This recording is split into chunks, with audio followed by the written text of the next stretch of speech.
Hello students, welcome to our online classes.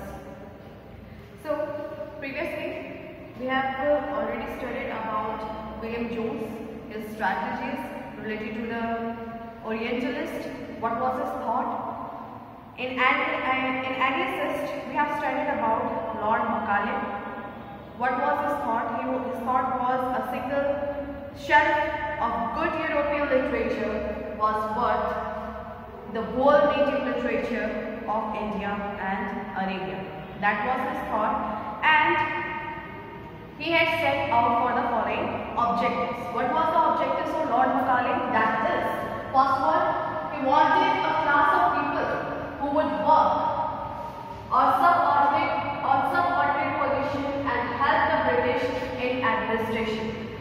That was the thought of Lord Macaulay. What was the thought? He wanted a class of people that could be able to work at the administrative level and at the subordinate position by which they could be able, Britishers could be able to communicate with the people with the help of them. Second thing, to create a class of people who would work as interpreter and become loyal to them. To create a class of people who could be able to work as an interpreter. Interpreter means as a communicator between the local people and the Britishers. They could be work as an interpreter, as a communicator by which they can be able to communicate with the natives. Next, the aim was to expose Indian to the British taste. The aim of the Macaulay was to expose Indian to give the British taste by which the create of demand of the British good could be increases. Instead of using of the local goods, he wants to increase the demand of the British good by which they could be able to earn more and more.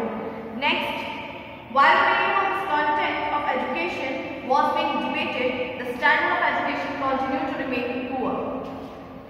There is a debate between the Orientalist and Anglicist related to the education medium.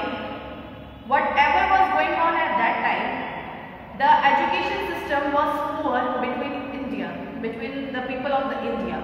They are not able to understand the Indian language which they had produced into the India, that is English language, because they are used to of Sanskrit and Arabic language. So, while the British government was allotting huge amount of money, there was no fixed policy for the spread of the education at that time. So, the directors of the company decided to lay down a definite policy related to the education in India. Therefore, it became necessary to make a comprehensive survey of the entire field of education in order to look into the measures for reforms. Means they had purported the survey between the people, between all over India, that how could we able to give the English communication, to give the English, to make the people to learn the English language and to communicate with the people. The committee studied the issue thoroughly and reported that the policy of educating Indians should not be ignored and its development will not be in any case harmful to the British Empire. They had given a survey, and after that they had promoted a report that there should be a development. Education must be over there between the Indians. There should be a development. It will work as a development between the Indians and Britishers also, and it will not get harmful to the British Empire. Next, Sir Charles Wood was the president of Board of Control at that time. At that time, when the results have been given to the board of the members, so Sir Charles Wood was the president of the board of members at that time. What was his thought? Therefore, the declaration issued in July 1854 was known as Wood's Dispatch. In July 1854, Woods had declared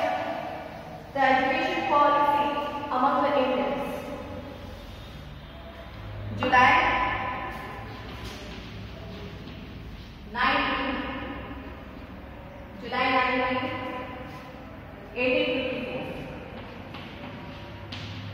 1854.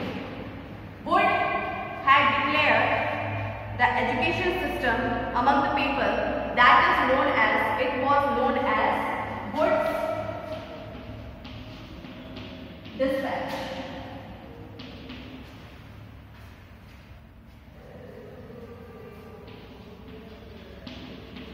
Wood's Dispatch. In this, what was included into the Wood's Dispatch? That is, the dispatch had the following objectives. It is proposed the setting up of several vernacular primary schools in the villages and the lower stages. Vernacular means of the local language, in which people used to know the local language. People used to prefer at that time their local language. That's why they had decided to establish the schools by which they could be able to study, do the study, and it recommends a system of grant in aid to encourage development of the private enterprises into the field of education. He had said it would recommend the private enterprises could enter into the education system, and it will increase the field of the education. Next, to raise the intellectual standard and the moral character of the Indian, which will also help the company to get honest public servant to work for them. Morality means moral characters must be, standard of moral character must be studied, must be given to the Indian education, by which they will be honest to the Britishers and do the public servant work very properly.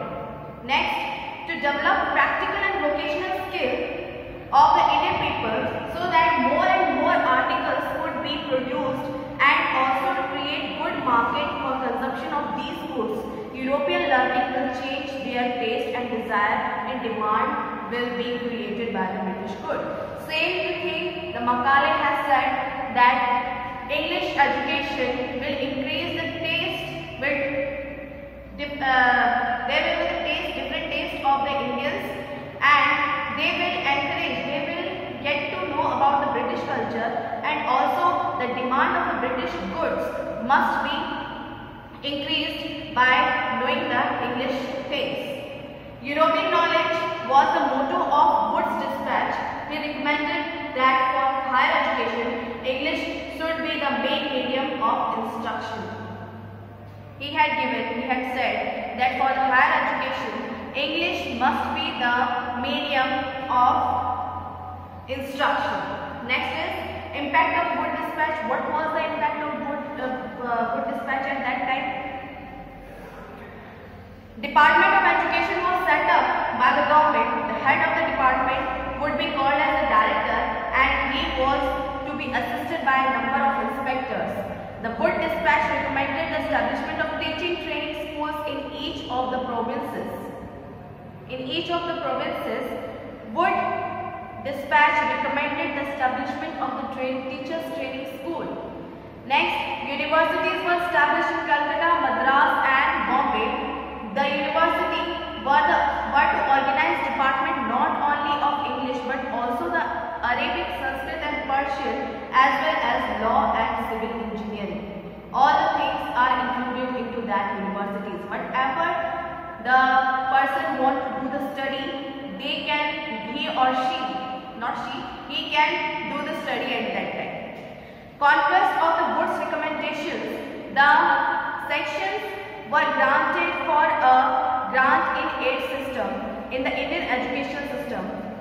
Grants were given to those schools and colleges who agreed by the inspection of the representative of the government from time to time.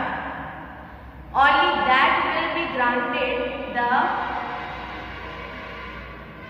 Woods, that college and that university will be granted the recommendation. Next, the establishment of network of graded schools all over the country took shape. At one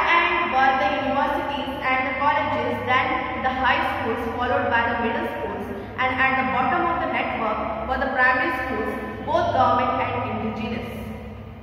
He had established for the higher education, he had said there must be college and university, and before this there must be high schools, and on the bottom of the network there must be primary schools that must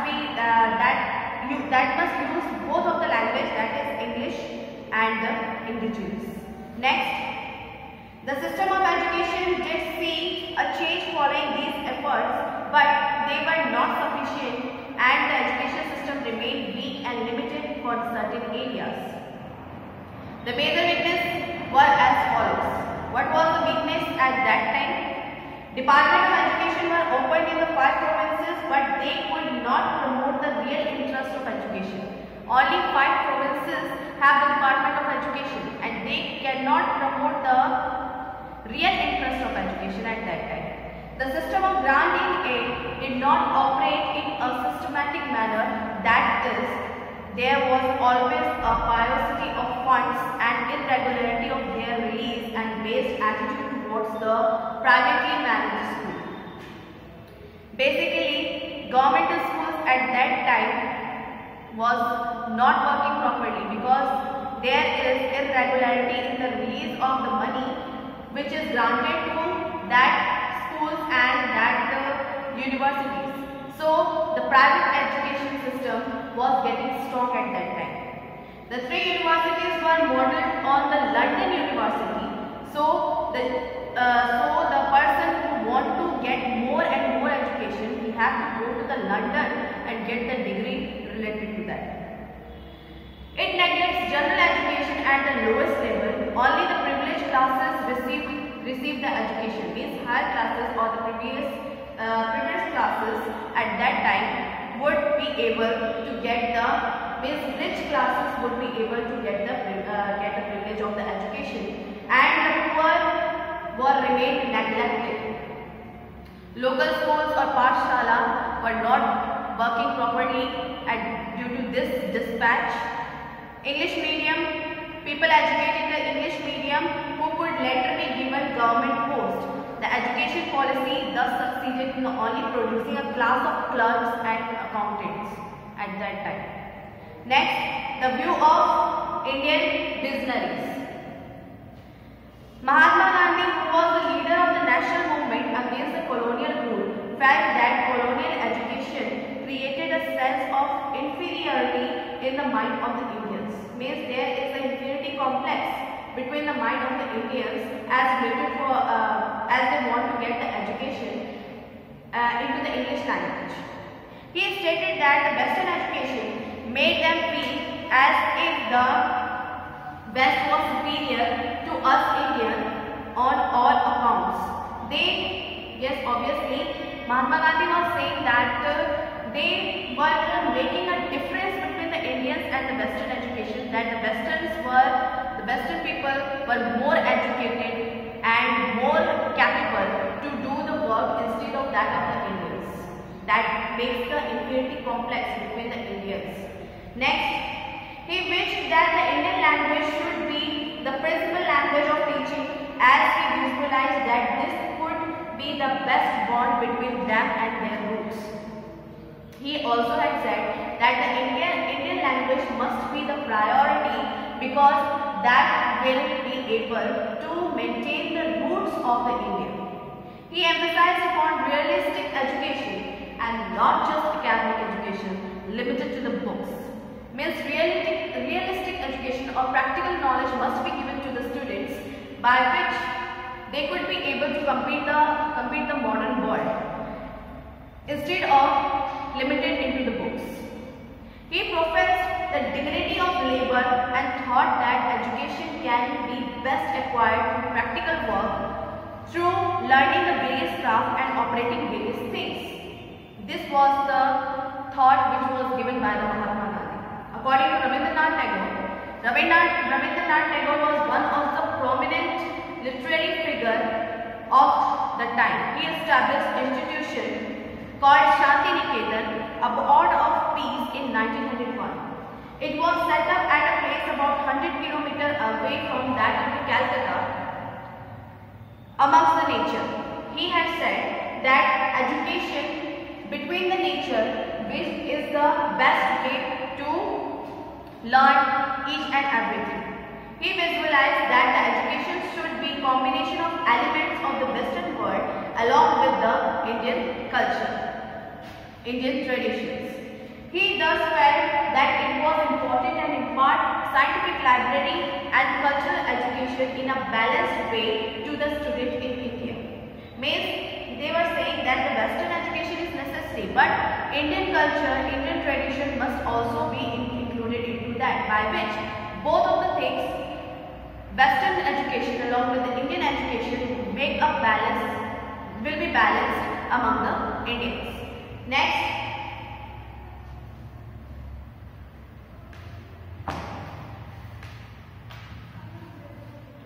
education has always been left behind on the Indian panorama. The need and possibilities are far more than what we have been able to achieve in the nation as a whole. Policies have been made and modified several times in the past, even in independent India also. The financial allocation by the government always runs short, while the aspiration of coming generation. Means education system has been changed many times. Many times the government have changed. Many times the system has been changed. They had done so many things into the education, but still we are needed to get insight into it and improve it. Next, the policies have to be dynamic as per the changing environment of the fast-growing nation. Now, we are going to study about Aligarh, a case study. Sir Syed Ahmad Khan, he could well be considered as a prophet of education. Sir Syed was convinced that lack of education was the main cause of backwardness for the Muslim communities. He had said the backwardness of the Muslim communities is due to the lack of the education. The supreme interest of Sayyid's life was to spread the education among the people in the widest sense. He begins to establishing schools at Muradabad in 1858 and Gazipur in 1863. He had established two schools, first one in Muradabad and second one is into the Gazipur. A more ambitious undertaking was formation of scientific society, which published translations of many educational texts and issued bilingual journals in Urdu and English. He went to establish the Mohammedan Anglo-Oriental College in Aligarh, which is now famously known as Aligarh Muslim University. He wanted this college to act as a bridge between the old and the new, as well as the east and the west. While he fully appreciated the need of the urgency of imparting of instruction based on the Western learning, he appreciated that. He never lost sight of the value of Oriental learning and wanted to preserve the rich legacy of the past. He also wants that there must be the modern education, but we should also not forget our past. He therefore decided to keep a fine balance between these two. As the same thing Rabindranath Tagore had said, there must be a balance between the Western education along with the regional education, means along with the Indian education, Indian traditions. The same thing he had said, that there must be a balance between the scientific education, between the Western education along with the Indian tradition. Next, Baroda, a case study. Baroda was formerly known as Vadodara is located in Gujarat. During the British rule, Maharaja Sayaji Rao III was ruling over Baroda. He was visionary and had great interest in learning and modernization. He established the famous Baroda College in 1881, which later grew to become the Maharaja Sayaji Rao University, or MSU. He made education compulsory for the population and also established over educational institutions like the Sangeet Vidyalaya and Kala Bhavan. These are the universities, these are the schools which was established by the Sayaji Rao III, Maharaja of Baroda. So we have completed the chapter. Into the next, we will get to know about women, caste and reforms. Thank you so much.